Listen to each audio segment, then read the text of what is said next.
guys, welcome back to another video. Today I'm going to be analyzing and giving you guys my opinions on each deleted scene from the 2017 version of Stephen King's It. Alright, let's get started. Alright guys, so the first deleted scene is actually not really a deleted scene at all, but it's actually an opening gag scene from the famous scene where Georgie meets Pennywise. And it is an alternate version of the scene, and it's actually a funnier one because instead of Pennywise actually ripping off Georgie's arm, he instead takes his boat back and happily walks away. So this scene starts off like the theatrical version of the movie, Georgie running down the street trying to keep up with his boat, and he ends up hitting his head on the sign. And it ends with Georgie actually getting back his boat. I think the scene is funny, obviously. I love the fact that they found the time to film this scene, even though they already have so much to film. I just thought that was really cool. Alright guys, the next scene we have here is Stanley's dad corrects him. It's an extended scene, and this scene opens with Stanley struggling to learn the Torah, and Stan's dad is not helping him either, criticizing him and asking Stanley by not studying if he wants to bring shame on his family and the synagogue. Stan, in a sad voice, says, "No, sir," in response. Stanley's father tells him to take the book to his office because he is clearly not using it. And then, of course, Stan encounters it in the form of the painted lady. Alright guys, the next scene we have is a Denbrough family dinner. In the finished movie, we don't actually get much from Bill's family, so it's interesting to see their dynamic. Here we see how much Georgie's death has impacted the family. We also see a picture of Georgie next to a closed piano. In the beginning of the movie, Bill's mom was playing the piano, and because of what happened with Georgie, she decided to just stop and not play the piano anymore because of what happened. While silent, Bill mentions wanting to plan a family trip to Arcadia, which they went together as a family with Georgie. And because of that, Bill's mom leaves the room, slamming the dish she was washing. Bill says if it's because of money, he can mow lawns and paint fences to earn some. But Bill's father explains, saying, "It's not that. Your brother was really looking forward to that trip. Arcadia was his favorite." Now alone, in silence, Bill, in a quiet voice, says, "Mine too." I really like the scene a lot. It gives more of an in-depth feel of how sad and emotional they are at the thought of losing Georgie. And again, like Stanley, we get more character development from Bill. Even though we have a lot, this just gives us more insight of how it's like when he's alone with his parents and how the emotions they're going through. Alright guys, this next deleted scene takes right after the famous Yo Float 2 scene, where Bill encounters Georgie in the basement. The next deleted scene is called Bill's Dad Looks in the Basement. After seeing Pennywise in the basement, Bill flees and is stopped by his dad. Bill explains to his dad that he saw Georgie and that the basement is flooded. So his dad walks down the basement, and off screen you hear someone walking through the water, indicating that the basement is indeed flooded. But Bill's dad comes back saying it's dry as a bone. In a bit of anger, Bill tells his dad that he saw Georgie, but Bill's dad tells him to go to bed.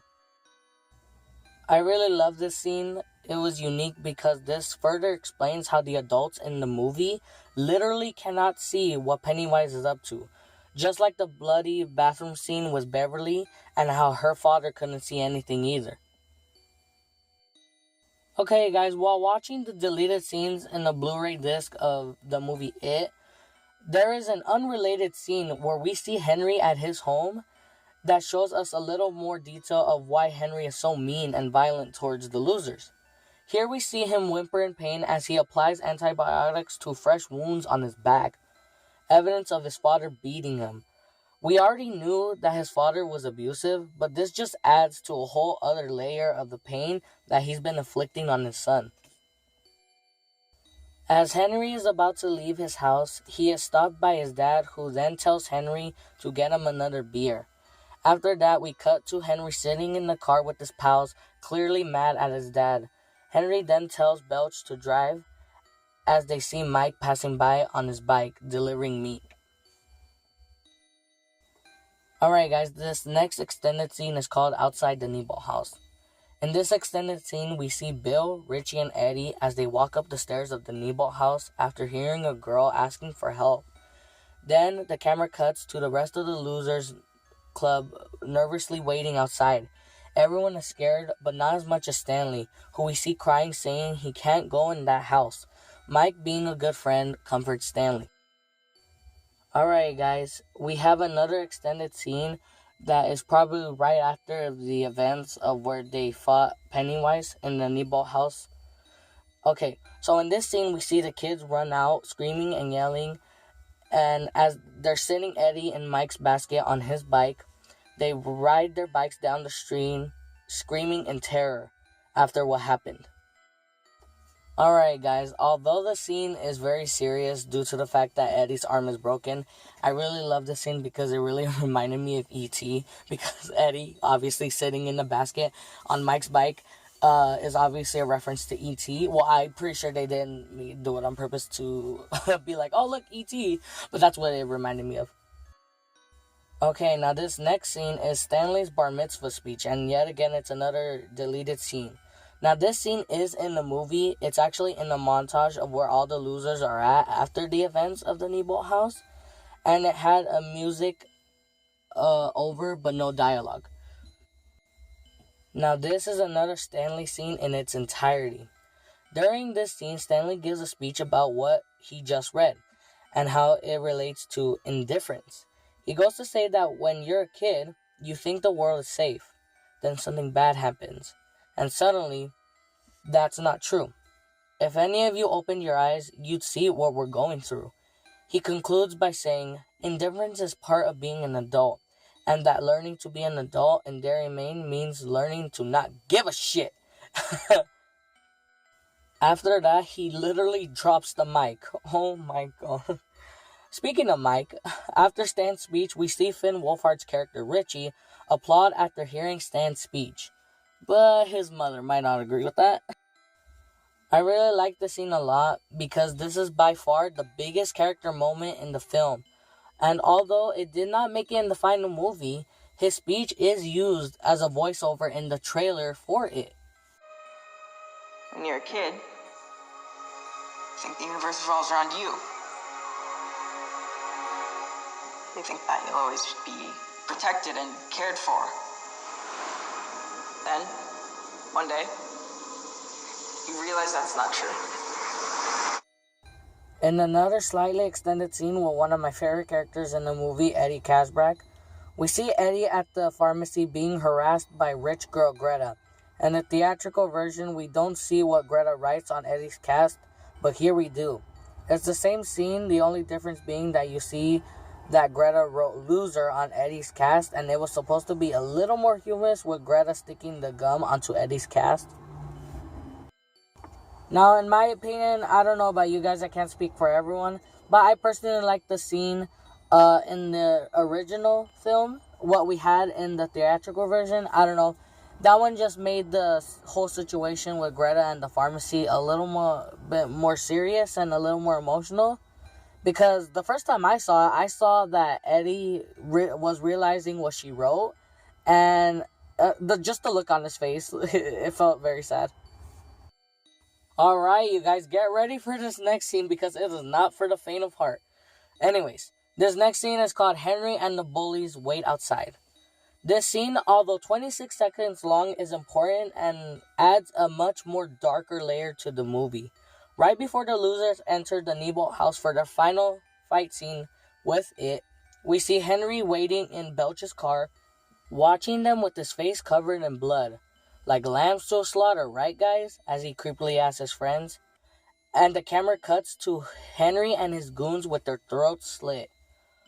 Ooh, that is really scary. Oh my gosh, the first time I actually saw this scene, I was not expecting that at all. Yeah, that's pretty intense. This next scene we have here is Georgie's walkie-talkie. While searching for Beverly in the sewer, Bill and the losers find Georgie's walkie-talkie, and upon staring at it emotionally, Bill starts to hear a crackle. Now, you guys, there's really not that much to explain here. They simply just found Georgie's walkie-talkie and it started to crackle. You know, that thing, you know? So, yeah. Pennywise probably did it on purpose to leave the walkie-talkie there in order for Bill to find it. And it knew that Bill would keep searching for Georgie until Pennywise had Bill trapped as well. Alright, guys. Now, this last and final scene is the Denbrough family vacation. This ends just like the theatrical version of the movie. The only difference that there was is that there was an additional scene after Bill and Beverly kiss. Alright, guys, after the Bill and Beverly kiss, we see Bill's family loading up the car and getting ready for a family vacation. After Bill's dad goes into the house, Bill's mother finally is okay and tells Bill wherever they go, she knows it's not Arcadia. If this scene wasn't emotional enough, she tells Bill, maybe we can make some new memories. Just us. Alright, guys, at this point of this scene, we see that Bill's mother is finally starting to move on after losing Georgie and trying to rebuild some kind of happiness. And for Bill, this hope of moving on is important too, as he desperately hoped to find his brother only to lose him to Pennywise. And after that, he stares at his fresh cut from the blood oath with the other losers. And also insinuating the fight against the supernatural clown is far from over. Alright, guys, thank you guys for watching. It was fun for me to make this video. It's a little bit different. I hope you guys like it. But yeah, tell me in the comments down below what is your favorite scene. And also tell me down below, in the comments below, which scene would you want in the theatrical version of the movie. Alright, guys, and with that, if you love it just as much as I do, hit that like button, subscribe, and share with your friends. Thank you guys so much for watching. Goodbye.